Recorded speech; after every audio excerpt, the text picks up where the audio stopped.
Hello everybody. Today I discuss a new topic on class 12th. Most important topic रहेगा but other competition exam के लिए भी important रहेगा, जैसे कि competition exam for NEET, NDA and other examination, JEE, in exams के लिए भी ये टॉपिक इम्पोर्टेंट रहेगा। बट इन क्लास 12th ये टॉपिक जो है स्किप कर दिया है फ़िलहाल इन board exam, but it is a very important, बहुत ज़्यादा इम्पोर्टेंट टॉपिक है। ये अक्सर उसमें पूछा जाता है कॉम्पिटिशन्स में, बट आप भी इसे 12th के बेस पर करके जाएंगे कंप्लीट। इसमें हमने प्रीवियस वीडियो में हमने डिस्कस किया था एक्सियल लाइन पर इलेक्ट्रिक फील्ड को फाइंड करने के लिए। एक्सियल लाइन पे हमने प्रूफ किया था इलेक्ट्रिक फील्ड, जहाँ पर हमारी एक वैल्यू आई थी इलेक्ट्रिक फील्ड की, E vector is equal to 1/4 pi epsilon naught, और ये आ जाएगा 2 times of electric dipole movement, it's become r cube. But अगर हम एक चीज़ कांस्टेंट ले लेते हैं तो हमारे पास बनता है भाई E इज इक्वल टू, या E कहें हम inversely proportional to r cube. तो ये हमारे पास एक इक्वेशन बनी थी या सिचुएशन जो हम कह सकते हैं वो बनी थी। बट अगर हम ये एक्सियल पर बनी थी, अगर हम इक्वेटोरियल पर कहें, इक्वेटोरियल पर, तो हमारे पास एक इक्वेशन बनेगी 1/4 पाई एप्सिलॉन नॉट, और ये आ जाएगा भाई P vector upon r cube. अगर यहाँ भी हम ये चीज़ कांस्टेंट ले लेते हैं, ये वाली चीज़ को कांस्टेंट हम अगर मान लें, तो इक्वेटोरियल लाइन पर भी हमारी जो इलेक्ट्रिक फील्ड का जो डिस्टेंस है, मतलब आर का जो डिस्टेंस आएगा वो भी इन्वर्सली आएगा 1/r क्यूब के। तो ये जो चीज़ हमने वहाँ डिस्कस की थी, बट इसमें electric field intensity due to an electric dipole at any point P point पर हम इलेक्ट्रिक फील्ड इंटेंसिटी को निकाल लेंगे। उसे हम कह सकते हैं eight any point P, means P जो पॉइंट है, पहली बार हमने जो 2 बार ये जो प्रूफ किया था इलेक्ट्रिक फील्ड, वो दोनों बार किया था। एक बार एक्सियल लाइन पर, मतलब कि एक्स एक्सिस पर हमने प्रूफ किया था, और एक बार हमने किया था वाई एक्सिस पर, एक्स और वाई, मतलब सेंटर से हमने P पॉइंट पर निकाला था, किसी P पॉइंट पर एट अ डिस्टेंस R। अगर नहीं देखी है वीडियो तो देख लीजिएगा, प्रीवियस वीडियो में हमने ये चीज़ डिस्कस की थी। बट इस वीडियो में हम ये कहेंगे, मैंने पहले से ही लिखा हुआ है कि अगर हम देखें कि इलेक्ट्रिक फील्ड इंटेंसिटी, इसे हम बोल देंगे कि जर्नल पॉइंट पर और आर्बिटरी पॉइंट पर भी, ये आपके एग्जाम में पूछा जाता है कि आर्बिटरी पॉइंट पर क्या होगी इलेक्ट्रिक फील्ड इंटेंसिटी, और जर्नल पॉइंट पर और एट एनी पॉइंट पर। तो किसी भी क्वेश्चन किसी भी तरीके से आपसे पूछा जा सकता है। बट सबसे पहले इसमें स्टेटमेंट क्या होगी, प्रीवियस वीडियो में स्टेटमेंट मैंने ओरली बोल दिया था, बट इसमें मैंने थोड़ा सा लिख दिया है कि बच्चों ने कहा था कि सर स्टेटमेंट भी लिख दीजिएगा, तो स्टेटमेंट मैंने बना दी है। आप भी अपने तरीके से इसे बना सकते हो। अगर आपने जो डायग्राम है ये जो प्रॉपरली है इसकी 2-4 बार प्रैक्टिस की, तो डायग्राम के अकॉर्डिंग ही स्टेटमेंट बनती है। इन बोर्ड एग्जामिनेशन स्टेटमेंट का कोई नंबर नहीं होता है, बट अगर स्टेटमेंट नहीं लिखते हो आप, तो एग्जामिनर वहां आपके नंबर डिडक्ट कर सकता है, मीन्स करता नहीं है बट वो कर सकता है। अगर स्टेटमेंट लिखे तो कोई नंबर नहीं मिलता है, और अगर स्टेटमेंट आपने नहीं लिखी है तो नंबर नहीं मिलेगा, नहीं लिखी है तो काट सकता है। बट इसके अकॉर्डिंग ही जो आपने डायग्राम यहां देख रहे हो उसके अकॉर्डिंग ही सभी स्टेटमेंट बना सकते हो आप, ये खुद जर्नली भी आप खुद बना सकते हो। तो जैसे कि हमने माना है, consider N electric dipole consist 2 equal and opposite having equal and opposite magnitude. 2 charges हैं हमारे पास, इक्वल चार्जेस हैं, और उनके पास क्या है, अपोजिटली मैग्नीट्यूड। अपोजिटली मैग्नीट्यूड मतलब कि एक पॉजिटिव लेंगे, वैसे ही उसी के रेस्पेक्ट में एक नेगेटिव हम लेंगे, जिसके हम डाइपोल में हमने लिया था। स्मॉल सेपरेशन जो होगा उनके बिटवीन में वो होगा 2a, जिसे हमने लिख दिया है बिटवीन दैम, और O जो है वो सेंटर है, P है आपके पास इलेक्ट्रिक डाइपोल मूवमेंट, और E है हमारे इलेक्ट्रिक फील्ड इंटेंसिटी, और थीटा जो है वो एंगल बिटवीन है, एक जर्नल पॉइंट जहां हमने माना है वहां, और बिटवीन द डाइपोल, इसके बिटवीन का जो एंगल है वो हमने यहाँ एंगल थीटा लिया है, और जो डिस्टेंस हमने लिया है from O to K, it should be r distance. Alpha जो एंगल लिया है हमने, ये डिस्टेंस लिया है जो हमारे पास रिजल्टेंट इलेक्ट्रिक फील्ड निकलेगी वो, और उसके बिटवीन में जो KL है उसके जो रिजल्टेंट निकलेगी उसके बिटवीन में जो एंगल लिया है वो हमने लिया है भाई अल्फा। तो इसी में जो O जो हमने लिख दिया है, ये है आपके पास KN, ये रिजल्टेंट है, और लाइन OK से डिस्टेंस बिटवीन द सेंटर से जो लाइन हमने जो ली है, that the point is called the net electric field, और इसी पॉइंट पर हम नेट इलेक्ट्रिक फील्ड जो है वो फाइंड करेंगे एट दैट पॉइंट, और जो हमने गिवन है शोन इस फिगर में हमने बनाया। एक बार आप फिगर देख लीजिए। फिगर अगर आप देख रहे हैं तो फिगर में आपको ये मान लीजिए ये A डैश है और ये A डबल डैश है, या आप कहते हैं ये A1 है और ये A1 डैश है। इस तरीके से आप इसे डिनोट कर सकते हो। जैसे कि ये आपने मान लिया दिस इज B1 और इसे कह दिया आपने B1 डैश, इस तरीके से भी आप इसे डिनोट कर सकते हो। ये सेंटर से ही पास होके जाएगी ये लाइन, कोई भी पॉइंट हम इसमें ले सकते हैं, जैसे कि सेंटर से लाइन है वो एक्स पे भी कह देगा, आपसे कह देगा सॉरी ए पर भी कह देगा, वो B1 पे भी कह देगा, और सिंपल जो डायपोल रखा हुआ है यहाँ भी रखा हुआ है। मान लीजिए कि ये पॉइंट यहाँ है, आप ये पॉइंट यहाँ भी ले सकते हो, ठीक है, आप ये पॉइंट यहाँ भी ले सकते हो, आप यहाँ भी ले सकते हो, मीन्स एनी वेयर। इस डायपोल के चारों तरफ ये इलेक्ट्रिक फील्ड जो है वो एनीवेयर, जैसे इसमें लिखा हुआ है general point, general point means कोई भी पॉइंट आपसे पूछ लेगा उस पर इलेक्ट्रिक फील्ड निकालिए। बट जब हम इस पे इलेक्ट्रिक फील्ड निकाल लेंगे, जो हमारे पास जो रिजल्टेंट फार्मूला जो इंडिकेट होगा, उस फॉर्मूले में हम दोनों ही इलेक्ट्रिक फील्ड को यहां प्रूव कर सकते हैं। कौन सी वाली? जो एक्सियल लाइन पर जो हमने इलेक्ट्रिक फील्ड है वो किस स्टडी में हम पढ़ेंगे, इसमें हम आगे चलेंगे किस स्टडी में। जो इलेक्ट्रिक फील्ड पे जो इंटेंसिटी हमारी जो डेवलप होकर आई है वो, और जो इक्वेटोरियल पर जो इलेक्ट्रिक फील्ड है जो डेवलप होकर आई है वो, दोनों ही केसेस इसमें सॉल्व हो जाएंगे, जो हम पढ़ेंगे आगे केस स्टडी में। और अल्फा जो एंगल है ये भी हम यहां से फाइंड कर सकते हैं कि अल्फा और थीटा के बिटवीन में क्या रिलेशन होगा, ये भी हम इसमें फाइंड करते हैं। तो प्रीवियसली हमने ये देखा था, और इसमें प्रीवियसली में मैंने इसे डिस्कस कर चुका हूं। ये चीज मैंने आपको डिस्कस करके पहले भी वीडियो में बताई है, और इस वीडियो में भी मैंने आपको फिर एक बार बता दी गई है कि ये वाला जो एक्सियल पर निकलता है, ये वाला इक्वेटोरियल पर, और इनके बिटवीन का जो रिलेशन है वो भी आपने फाइंड किया था, ई एक्सियल और upon E equatorial is equal to 2/1, और इसकी जो रेशियो आएगा वो आ जाएगा E axial is equal to equatorial का कितने times, it's become twice time. तो ये इसका एक रिलेशन पूछ लेता है वो बोर्ड एग्जामिनेशन में। यहां तक आई होप क्लियर हो गया होगा आपको। इसके आगे हम चलते हैं कि अब हमें इलेक्ट्रिक फील्ड निकालनी है एट एनी पॉइंट, किसी एक पॉइंट पर हमें इलेक्ट्रिक फील्ड जो है वो फाइंड अप करनी है। तो हमने इसे रब कर दिया है, अगर आपको ये नोट करना है तो नोट कर लीजिएगा, स्क्रीनशॉट लेना है तो स्क्रीनशॉट यहां आप ले सकते हो।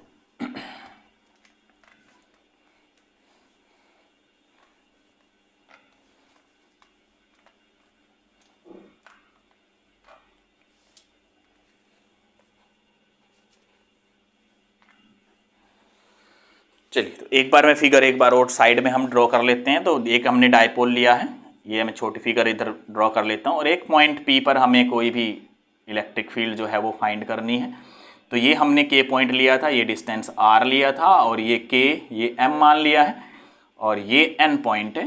तो यहाँ पर हमने एक रिजल्टेंट जो फील्ड हमने यहाँ डेवलप की थी वो हमारे पास L पॉइंट आया था, तो इसे हमने L पॉइंट ले लिया है। ये हमें निकालना है KL पॉइंट। सिमिलरली ये जो डिस्टेंस था वो हमारे पास 2a था, और ये -q और ये +q, और यहाँ हमने एक AB हमने इसका डिस्टेंस या AB पॉइंट्स हमने इस पे मान लिए थे, और ये रिजल्टेंट हमने लिया था कि रिजल्टेंट में अगर आप पॉइंट्स यहाँ भी निकालना चाहते हैं तो वो यहाँ भी निकल जाएगा। ये B पॉइंट है और ये B dash, this is called theta and this is called alpha angle. और इनके बिटवीन का जो एंगल वो आप डिस्टेंस है सॉरी वो आपको पता ही है कि आप AA होता है। चलिए, तो इलेक्ट्रिक फील्ड इंटेंसिटी हम फाइंड करते हैं। तो E1 हम जैसे कि यहाँ फाइंड करेंगे तो E1 की इलेक्ट्रिक फील्ड इंटेंसिटी E1 क्या होगी? E1 की इलेक्ट्रिक फील्ड होगी Km पर। E1 की इलेक्ट्रिक फील्ड जो होगी वो Km पर होगी, जो आएगी आपके पास, जो किसके इक्वल है आप देखिए, इसे आप कंपेयर करिए। ये वाले जो लाइन है अगर इसे मान लें कि ये एक्स एक्सिस है तो ये एक्सियल लाइन पर ये इंडिकेट करेगा, या कहें कि थीटा उसमें आप 0 कर दें तो ये आपके पास रिजल्टेंट कितना आ जाएगा एक्स एक्सिस पर या एक्सियल लाइन पर ये इंडिकेट करेगा। तो यहाँ हमारे पास एक वैल्यू बन के आएगी, जो वैल्यू आपके पास बनी थी दिस इज कोल्ड, अगर हम इसमें बात करें कि जो थीटा आएगा, थीटा के रेस्पेक्ट में हमें चलना है, अगर इसमें लीनियरली चलेंगे तो यहाँ कॉस रिप्रेजेंट करेगा, जो आप 11th क्लास में पढ़ के आए। रिजल्ट जो इसका जो रिजल्टेंट निकलेगा, एक कॉस में ब्रेक होता है और एक आपका साइन में ब्रेक होता है। तो यहाँ आपके पास आ जाएगा it's become 1/4 pi epsilon not, it's become 2p vector upon r cube. ये हमने एक्सियल पर इंडिकेट किया था, और ये जो यहाँ पर आएगा जो मल्टीप्लीकेशन में आएगा वो आ जाएगा भाई कोस थीटा। ये जो पॉइंट है ये किस पे निकालना है हमने? ये निकालना है भाई Km पर। तो Km पर जो फील्ड आएगी वो कितनी आएगी? वो ये बनेगी। अब हम निकालते हैं Kn पर। तो Kn पर मान लेंगे हम इलेक्ट्रिक फील्ड जो होंगी वो E2 मान लेंगे, इलेक्ट्रिक फील्ड ऑन Km। तो Kn पर इलेक्ट्रिक फील्ड कितनी होगी? E2। और E2 किसके रेस्पेक्ट में चल रहा है? ये चल रहा है भाई, आप देखें तो इक्वेटोरियल लाइन पर ये इंडिकेट कर रहा है। तो इक्वेटोरियल लाइन पर हमारे पास बनेगा 1/4 4 पाई एप्सिलॉन नॉट, और यहाँ हमने एक वैल्यू फाइंड की थी p vector upon r cube. और मैंने अभी बताया आपको जब इस डायरेक्शन में चलेंगे मीन्स परपेंडिकुलर चलेंगे तो उस पर आएगा साइन थीटा, अगर हम लीनियरली चल रहे हैं तो उस पर आएगा हमारा कॉस थीटा। तो यहाँ हमने कॉस लिया है, यहाँ हमें क्या लेंगे साइन थीटा। ये चीज़ आपको क्लियर हुई है। अब हमें निकालना है रिजल्टेंट। तो रिजल्टेंट जो हम निकाल लेंगे वो हम निकाल लेंगे KL। तो सिंपल इसमें रूल लगाना है आपको कि पाइथागोरस थ्योरम जो हम फाइंड करते हैं कि इसका स्क्वायर का सम और इसके स्क्वायर का सम इसके इक्वल होता है, क्योंकि ये आपके पास एक रेक्टेंगल बन रहा है तो ये लाइन जो है वो इसके इक्वल आएगी और ये लाइन इसके equal. This is the property of the rectangle, rectangle की प्रॉपर्टी है। तो हमें अगर रिजल्टेंट निकालना है तो रिजल्टेंट हम KL लेंगे। तो KL जो हमें जो फाइंड करना है दिस इज को रिजल्टेंट इलेक्ट्रिक फील्ड, इन दोनों के बिटवीन में जो इलेक्ट्रिक फील्ड आएगी वो KL आएगी। तो KL अगर हम पाइथागोरस का यूज करेंगे तो KL का स्क्वायर इज इक्वल टू हमारे पास बनेगा KM का स्क्वायर और प्लस KN का स्क्वायर। ये तो बहुत सिंपल है कि पाइथागोरस आप 6th क्लास से लगाते हुए आ रहे हो। पाइथागोरस थ्योरम को कैसे अप्लाई करते हैं ये आपको पता ही होगा। अब इसमें हमें क्या करना है KL निकालना है, not find the value of KL square. हमें केवल और केवल KL निकालना है। तो ये किधर चला जाएगा, इधर। इसकी जो वैल्यू जो इधर चली जाती है वो चल जाएगी हाफ टाइम्स। अगर इधर स्क्वायर है तो हाफ टाइम्स, अगर क्यूब है तो 1/3 टाइम्स। तो ये एक मेथड होता है सॉल्व करने का। अगर इधर वैल्यू अगर क्यूब में है तो आपके पास 1/, अगर 4 टाइम्स है तो 1/4 टाइम्स चली जाएगी। आपने मैथमेटिक्स में पढ़ा होगा। तो ये वाली वैल्यू आ जाएगी भाई KM स्क्वायर और प्लस KN का स्क्वायर।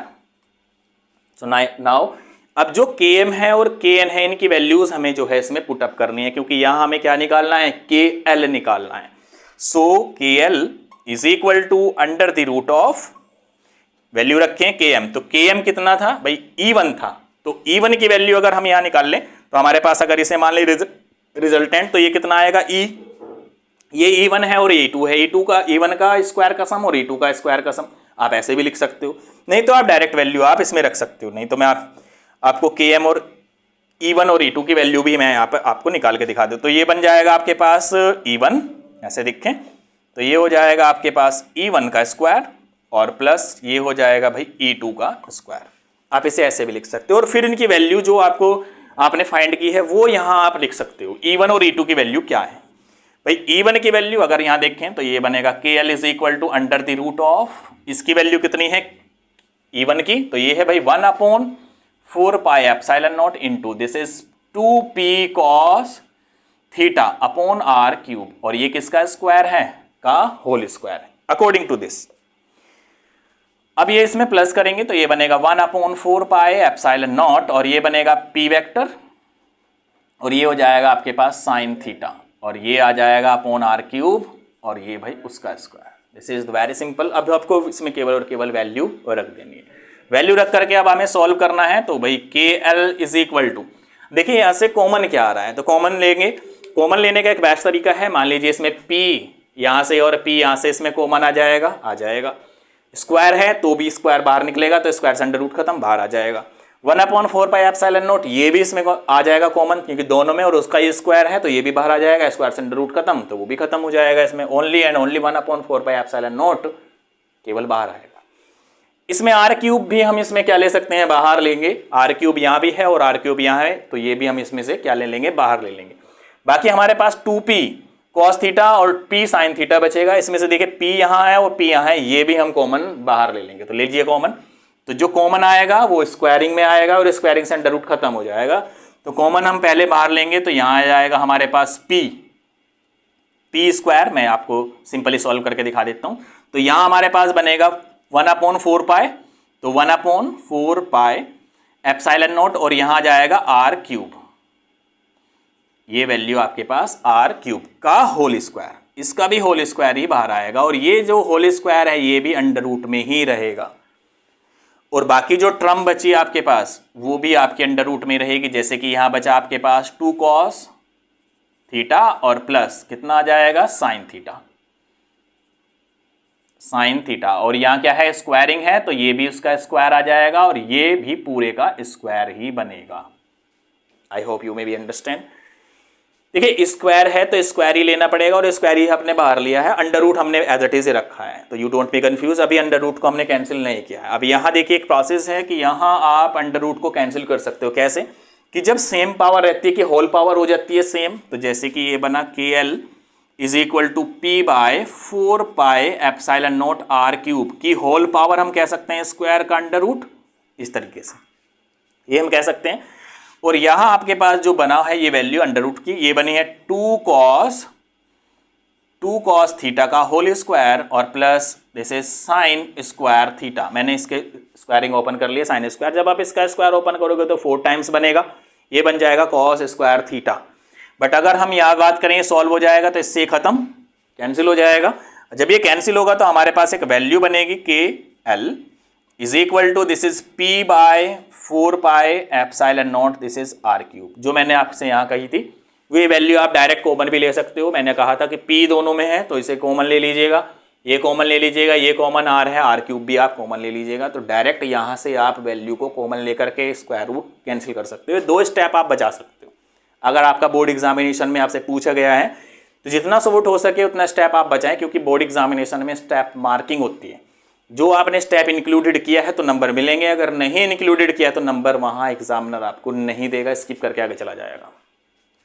यहाँ देखिए इसे सॉल्व करते हैं, तो सॉल्व करने के बाद ये बनेगा भाई 4 times of cos square theta plus this is called sign square theta. अब हमें इसे ब्रेक करना है। बच्चे कभी कभी यहाँ गड़बड़ कर देते हैं कि बोला कि कॉस स्क्वायर थीटा और साइन स्क्वायर थीटा को 1 लिख लेते हैं, but it is not true method. आपको क्या करना है, 4 टाइम्स ऑफ कॉस है तो 4 टाइम्स ऑफ कॉस को हम क्या लिख सकते हैं, 3 cos square theta plus cos square theta plus sine square theta. यहां आप इसमें इंडिकेट कर सकते हो, क्योंकि हम 4 को किस में ब्रेक कर सकते हैं, 3 + 1 में, और कॉस मल्टीप्लीकेशन में है तो 3 के साथ भी मल्टीप्लाई जाएगा और 1 के साथ भी मल्टीप्लाई जाएगा। I hope you may be understand. नहीं तो आगे देख लेते हैं एक बार, एक और स्टेप आ जाएगा यहाँ, के एल इज इक्वल टू ये बनेगा पी वेक्टर, ये पी वेक्टर ही चल रहा है, आप इसे पी वेक्टर मान लें क्योंकि डायरेक्शन इंडिकेट करता है, 4 pi epsilon not are cube this is under the root of, इसे लिख सकते हैं हम 3 cos square theta plus cos square theta plus sine square theta. अब देखिए यहाँ आपके पास ये चीज, ये टर्म जो है ये बनी है 10th क्लास की आइडेंटिटी आपने पढ़ी है, cos square theta plus sine square theta 1, नहीं तो आप कह सकते हो sign square theta plus cos square theta 1, ये इंडिकेट कर देगा आपका 1 इंक्लूडेड कर देगा। ये इतना आपने आई होप क्लियर हो गया होगा। उसके बाद हम यहां से आगे सॉल्व करते हैं। जब हम इसमें आगे लेके चलेंगे ये वाली टर्म, तो ये आपके पास बनेगा, ये टर्म जो बनी ये बने आपके पास के L is equal to this is p vector upon 4 pi epsilon naught this is r cube, और अंडर रूट में भाई आपके पास है, ये तो हो गया 1, this is 3 cos square theta, 3 cos square theta plus ये हो जाएगा 1। भाई इस आइडेंटिटी के अकॉर्डिंग हम 1 कह सकते हैं, नहीं तो आप इसे लिख भी सकते हो cos square theta plus sine square theta is equal to 1। अगर आप ये लिख भी देते हो एग्जाम में तो एग्जामिनर को थोड़ा अच्छा लगता है, बेटर कि आपने कम से कम हर एक स्टेप को यहाँ सिंप्लीफाई किया है। इसके बाद ये हमारे पास नेट ये रिजल्टेंट जो है वो फाइंड आउट हो जाता है eight any point, arbitrary point. अब इसमें यहाँ मोस्ट इंपॉर्टेंट पॉइंट चलता है जो है कि केस स्टडी। मैंने आपसे डिस्कस किया था कि फर्स्टली ही इसमें जो डिस्कस किया था, जर्नल पॉइंट पे हम दोनों पॉइंट को इंक्लूडेड कर सकते हैं, एक्सियल लाइन को भी और आर्बिटरी और इक्वेटोरियल लाइन को, आर्बिटरी पॉइंट पर दोनों को ही देख सकते हैं। वो कैसे, आगे चलते हैं कि केस स्टडी में।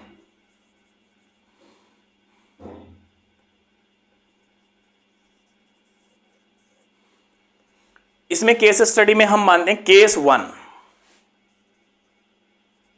Case first. तो केस फर्स्ट में हम लेंगे थीटा 0। अब देखिए जो थीटा 0 होगा, यहां देखिए ये वाला जो एंगल है थीटा, अगर हम इसे इंडिकेट करके एक्सियल पर लेके आते हैं तो थीटा क्या हो जाएगा, 0 होगा। जब थीटा हमारे पास 0 होगा so theta is equal to 0 degree, ये हम इंडिकेट करते हैं। अब जब थीटा आप यहां 0 डिग्री रखोगे तो कॉस कितना हो जाएगा, 0 होगा।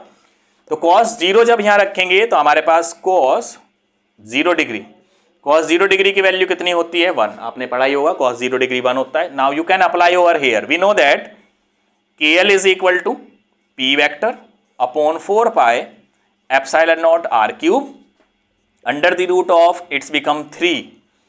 कॉस की वैल्यू यहां डायरेक्ट पुट करते हैं, नहीं तो मैं एक बार लिख देता हूं, कॉस स्क्वायर थीटा प्लस 1 जब हम यहाँ वैल्यू रखेंगे तो ये बनेगा P vector upon 4 pi epsilon not are cube और अंडर द रूट ऑफ ये 3 इंटू कॉस स्क्वायर थीटा। तो कॉस की वैल्यू हमने क्या रखी है 1, क्योंकि 0 पर कॉस क्या होता है 1 होता है।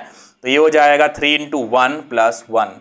ये बनेगा आपके पास P vector upon 4 pi epsilon not are cube under the root of 3 into 1 3 plus 1 4। तो ये हो जाएगा 4 और 4 को क्या लिख सकते हैं 2 का स्क्वायर।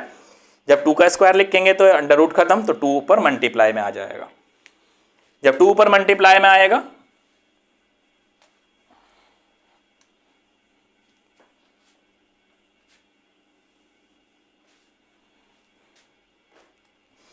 जब ये आगे चलेंगे तो 2 ऊपर मल्टीप्लाई में जाएगा तो बनेगा भाई के एल इज इक्वल टू ये हो जाएगा पी वेक्टर और ये जो 2 आया है ये इस तरीके से हम लिख सकते हैं इसका square upon 4 pi epsilon not are cube.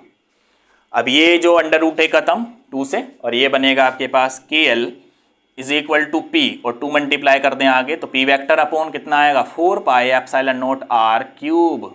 अब देखिए 2 p vector upon 4 pi epsilon not are cube किसकी टर्म आई थी एक्सियल लाइन पर, तो हम इसे कह सकते हैं एक्सियल।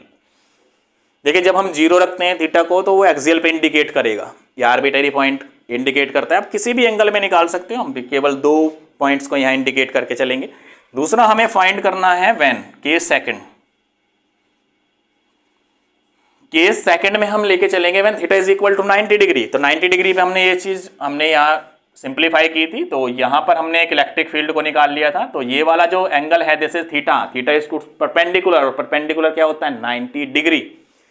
यहाँ लेंगे हम theta is equal to 90 degree और 90 डिग्री पर कॉस की वैल्यू कितनी होती है कॉस 90 डिग्री इट्स बिकम 0। ये वैल्यू आपने पढ़ी होगी। चलिए अप्लाई करें तो के एल इज इक्वल टू अभी हमने फाइंड किया था P vector upon 4 pi epsilon not are cube और यहाँ हमने फाइंड किया भाई this is 3 times of cos square theta plus 1। जब यहाँ वैल्यू रखेंगे कॉस 90 की तो 90 0 हो जाएगा और 0 multiply by 3 it's become again 0 और 0 प्लस 1 1 और 1 का स्क्वायर कितना होगा 1 ही होगा। तो ये बनेगा k L is equal to p into कितना होगा भाई 1 और अपॉन कितना आ जाएगा 4 pi epsilon not are cube. ये वैल्यू बनेगी और p की वैल्यू अगर हम मल्टीप्लाई करें 1 से तो कितना बनेगा ओनली एंड ओनली p। तो के एल इन इक्वेटोरियल आ जाएगा भाई p vector upon 4 pi epsilon not are cube. देखिए ये दोनों टर्म इसमें क्या हो गई है प्रूफ हो गई है। जब हम थीटा को क्या रखेंगे 90 रखेंगे जब हमारे पास इक्वेटोरियल आएगा और जब हम थीटा को 0 रखेंगे तो एक्सियल पे इंडिकेट करेगा। तो हमारा ये जो हमने जो प्रूफ किया है at general point at any point ये हमारा परफेक्टली वर्क जो है ये परफेक्टली जो है हमारा जो प्रूफ है वो हमारा परफेक्टली हो चुका है। और ये किसमें है कि ये एक्सियल लाइन पर 0 पर और आर्बिटरी पर भी ये हमें परफेक्टली सॉल्यूशन इंडिकेट कर रहा है। I hope you may be understand. General point पे ये नहीं कि आप 0 डिग्री पर ही निकाल लोगे या 90 पर निकाल लोगे। ये तो मैंने बस आपको ये बताया है कि आपको 90 पर और 0 पर एक्सियल पे शो कर रहा है या नहीं कर रहा है जर्नल पॉइंट। दूसरा कि आप इसे 30 पर भी निकाल सकते हो, आप इसे 45 पर भी निकाल सकते हो। वहाँ कॉस की वैल्यू रख दीजिएगा और जब कॉस की वैल्यू 30 रखोगे या 45 रखोगे या 90 रखोगे या 60 रखोगे तो ऑटोमेटिकली आर्बिटरी पॉइंट या जर्नल पॉइंट वहीं पर इंडिकेट आपको करा देगा। I hope you may be understand. So thank you.